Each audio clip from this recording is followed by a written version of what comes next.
दोस्तों मैं हूं शाहरुख खान और आपका हमारे YouTube चैनल सनोबर टाइम्स पर स्वागत है। दोस्तों अब से हर रात 10 बजे आप देखेंगे हमारे साथ खबरों पर चर्चा एक शो होगा। इसमें दिन भर की बड़ी खबरों पर हम आपके साथ चर्चा करेंगे। तो हमारे चैनल को अभी सब्सक्राइब कर ले और ज्वाइन कर ले ताकि हमारे साथ आप खबरों पर चर्चा कर सके। अब बढ़ते हैं दिन भर की कुछ खबरों को लेकर। दोस्तों पहली खबर है उत्तर प्रदेश से। जी हाँ, शिक्षक का बेटा हूँ, उनका दर्द मेरा दर्द है। मर्ज किए जा रहे हैं स्कूलों को लेकर पूर्व मुख्यमंत्री अखिलेश यादव ने मौजूदा मुख्यमंत्री योगी आदित्यनाथ पर लगाए हैं बड़े गंभीर आरोप। तो बढ़ते हैं अपनी पहली खबर पर दोस्तों विस्तार से। उत्तर प्रदेश के पूर्व मुख्यमंत्री और समाजवादी पार्टी के मुखिया अखिलेश यादव ने योगी सरकार पर बड़ा आरोप लगाया है। उन्होंने शिक्षकों के मुद्दों पर कहा है कि उत्तर प्रदेश में भ्रष्टाचार का बोलबाला है। ट्रांसफर के नाम पर 5-5 लाख रुपए की डील चल रही है। अपनों को शिक्षक का बेटा बताते हुए अखिलेश यादव ने शिक्षकों के उनका पारिवारिक रिश्ता रहा है ऐसा कहा। सपा मुखिया ने आरोप लगाया कि भाजपा सरकार हार्टलेस हो चुकी है, यानी उस शरीर में हृदय ही ना हो और संवेदनशील होकर असंवेदनहीन होकर काम कर रही है। योगी सरकार उत्तर प्रदेश के उन स्कूलों को मर्ज करना चाहती है जहां पर छात्रों की संख्या बहुत कम है, जिसको लेकर शिक्षक सरकार का विशेष विरोध कर रहे हैं। इसी कड़ी में शिक्षकों का एक समूह अखिलेश यादव के पास पहुंचा। शिक्षकों से मिलने के बाद मीडिया से बात करते हुए अखिलेश यादव ने कहा, योगी सरकार के नियम से परेशान होकर शिक्षक आंदोलन कर रहे हैं। उनकी बातों को सरकार अनसुनी कर रही है और लगता है कि जब सरकार शिक्षकों को और देखना चाहती है तो पता नहीं क्या होता है, अंधी हो जाती है, बहरी हो जाती है। अखिलेश यादव ने आगे कहा कि भाजपा सरकार में शिक्षा विभाग को बर्बाद किया जा रहा है।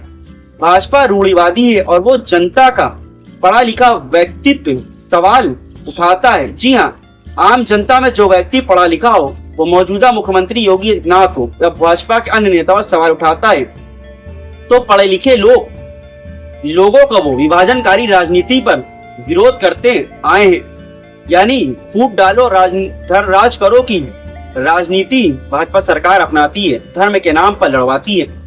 इसलिए सरकार स्कूलों को कम कर रही है, क्योंकि स्कूल जितने कम होंगे सरकार का विरोध भी उतना ही कम होगा। दोस्तों कहावत है कि पढ़ा लिखा व्यक्ति सत्ता हो या सत्ता में बैठा प्रधानमंत्री या मुख्यमंत्री या बादशाही क्यों ना हो, उसे सवाल तो जरूर करेगा।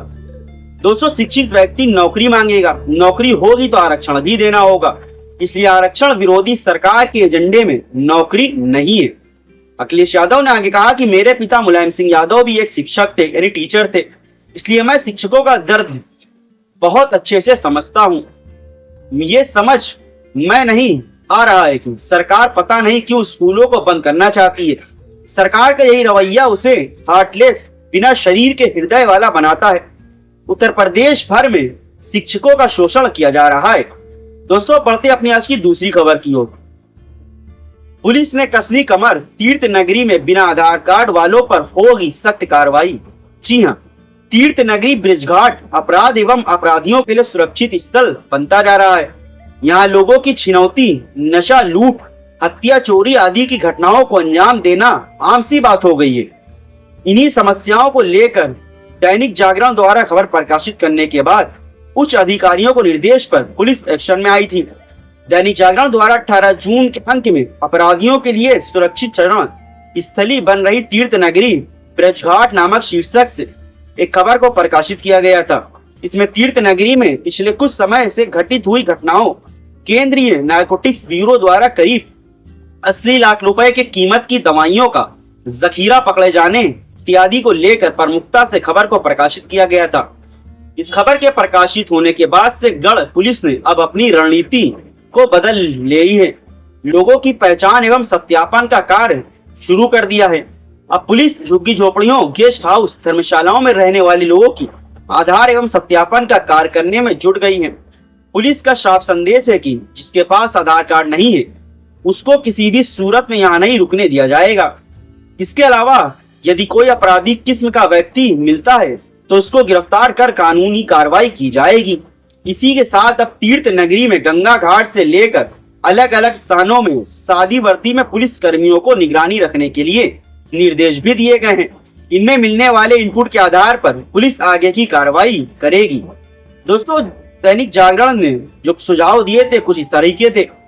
तीर्थ नगरी में सीसीटीवी हर समय चालू रहने चाहिए। समय समय पर पुलिस को किराएदारों का सत्यापन भी कराना चाहिए। छिनैती करने वालों पर सख्त कार्रवाई करनी चाहिए।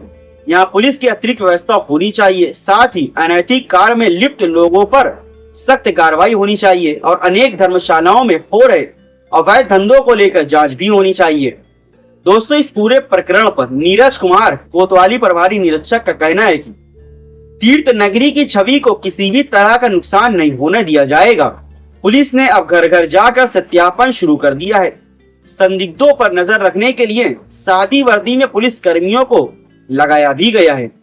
दोस्तों, अब बढ़ते अपनी आज की तीसरी खबर की तरफ। ये खबर भी दोस्तों उत्तर प्रदेश से ही आ रही है। उत्तर प्रदेश के इस जिले में 1,86,000 किसान पीएम किसान सम्मान निधि से हो जाएंगे वंचित। इस वजह से मंडरा रहा है संकट। दोस्तों, वजह क्या है उसको जरा विस्तार से समझिए। जनपद में पीएम किसान योजना में पंजीकृत 3,82,792 अन्नदाताओं में से 1,96,222 ने फार्मर रजिस्ट्री बनवाया है, जो निर्धारित लक्ष्य का महज 51.65% ही है। फार्मर रजिस्ट्री के बिना 1,86,570 किसान सम्मान निधि योजना की आगामी किस्त से वंचित हो जाएंगे। दोस्तों, अब आप ये सवाल सोच रहे होंगे कि आखिर किसान सम्मान निधि होती क्या है, या आप बेहतर जानते हैं, लेकिन फार्मर रजिस्ट्री क्या होती है इसको हम अपनी आगे वीडियो में जैसे बढ़ेंगे तो विस्तार से बताएंगे। प्रभारी उप कृषि निदेशक व जिला कृषि अधिकारी डॉक्टर अवधेश कुमार यादव के कार्य में तेजी लाते हुए प्रगति लाने का निर्देश दिया है।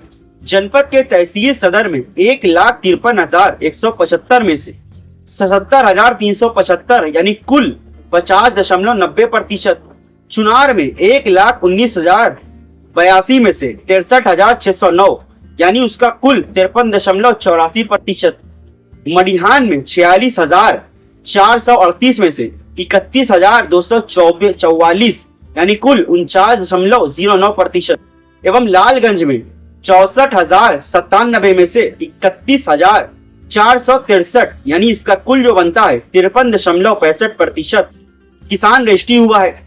विकास खंडवार सीखड़ की बात की जाए तो 15,717 में से 6,752 किसान रजिस्ट्री हुई है। नारायणपुर में 40,540 में से 17,524 हुई है। जमालपुर में 41,938 में से 18,431 फार्मर रजिस्ट्री हुई है। बात की जाए मंझुआ में तो 22,206 में से 9,891 हुई है।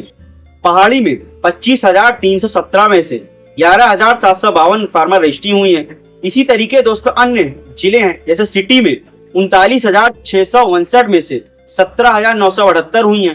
कोन में 17,670 में से 7,019 है। 96 में 48,968 में से 17,242, मडिहान में 27,140 में से 12,538 और राजगढ़ में 39,713 में से 17,501 एवं लालगंज में 25,157 में से 11,330 रजिस्ट्री पाई गई है।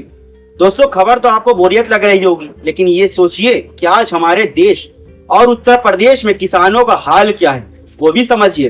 दुख दर्द तकलीफ सबकी होती है, लेकिन किसान जो हमें और आपको अन्नदाता होता है उसकी परेशानी भी समझिए। दोस्तों, सीएससी प्रभारी रामेंद्र शुक्ला ने बताया कि किसान महज जन सेवा केंद्र सीएससी पर खतौनी, आधार, बैंक पासबुक और मोबाइल नंबर से जाकर अपनी फार्मर रजिस्ट्री बनवा सकते हैं। दोस्तों, इस पूरी खबर में अब सवाल ये है कि क्या है फार्मर रजिस्ट्री, इससे आपके मन में कोताहल जरूर पैदा हो रहा होगा, इसको विस्तार से समझ लीजिए। तो दोस्तों, इससे विस्तार समझे। एग्री स्टेक यानी digital public infrastructure for agriculture के तहत फार्मर रजिस्ट्री यानी किसान गोल्डन कार्ड तैयार कराया जा रहा है। इसका विज्ञापन आप लोग ने जरूर सुना और देखा होगा। दोस्तों, इसमें किसानों का विवरण डिजिटल इंफ्रास्ट्रक्चर में संकलित किया जा रहा है। भूमिधर किसानों को जिनके पास भूमि है फार्मर रजिस्ट्री से जोड़ा जा रहा है। किसान का नाम, पिता का नाम, स्वामित्व वाले समस्त गाटा संख्या या खातेदार होने की स्थिति में गाटे में किसान का अंश, मोबाइल नंबर, आधार संख्या, ई केवाईसी विवरण फार्मर रजिस्ट्री में दर्ज हो रहा है। किसी प्रकार के स्वामित्व हस्तांतरण जैसे विरासत हो या बैनामा की जमीन होने पर फार्म रजिस्ट्री स्वतः ही अपडेट हो जाएगी। दोस्तों अब बढ़ते हैं आज की अपनी चौथी और आखिरी खबर पर, जो बड़ी महत्वपूर्ण है, खासकर उन लोगों के लिए जो दिल्ली वासी हैं। जी हाँ, हमारे देश का दिल और हार्ट कही जाने वाली दिल्ली, देश की राजधानी दिल्ली में 1 जुलाई से इन वाहनों को, जी हाँ, किन वाहनों को नहीं मिलेगा ईंधन। पेट्रोल पंपों पर लगे कैमरे एनसीआर में कब से होगा लागू। दोस्तों ये खबर बड़ी महत्वपूर्ण है, तो आखिरी तक थोड़ा रुक जाए। दिल्ली और दिल्ली एनसीआर में वाहन चलाने वाले लोगों के लिए बड़ी खबर है। CAQM यानी commission for air quality management ने शुक्रवार को एक प्रेस कॉन्फ्रेंस में कहा कि जिसमें उन्होंने कहा 1 जुलाई से पुराने वाहनों को ईंधन नहीं मिलेगा, पेट्रोल हो या डीजल दोनों ही। दोस्तों दिल्ली के सभी 520 पेट्रोल पंपों पर ANPR कैमरा लगाया गया है।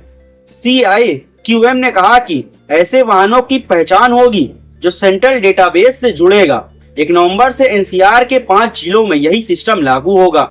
1 अप्रैल 2026 से पूरे एनसीआर में लागू होगा। वाहनों को ईंधन नहीं देने के साथ जब्त करके स्क्रैप में उनकी गाड़ी बेचकर कार्रवाई होगी। ट्रैफिक पुलिस और परिवहन विभाग मिलकर कार्रवाई करेंगे। तो दोस्तों आपको आज की हमारा ये शो यानी खबरों पर चर्चा कैसा लगा? इन चारों खबर पर जो अच्छी लगी उसमें कमेंट हमें जरूर करें। और हाँ, अब हर रोज रात 10 बजे आप जुड़े हमारे साथ इसी तरीके से। इसलिए जुड़ने से पहले आपको हमारे चैनल को यानी सनोवर टाइम्स को सब्सक्राइब भी करना होगा और ज्वाइन भी करना होगा, ताकि हमको आप कुछ आर्थिक मदद कर सके। दोस्तों फिर मिलेंगे कुछ और नई खबरों को लेकर, कल हाजिर होंगे रात 10 बजे। अभी के लिए हमें इजाजत दें। जय हिंद।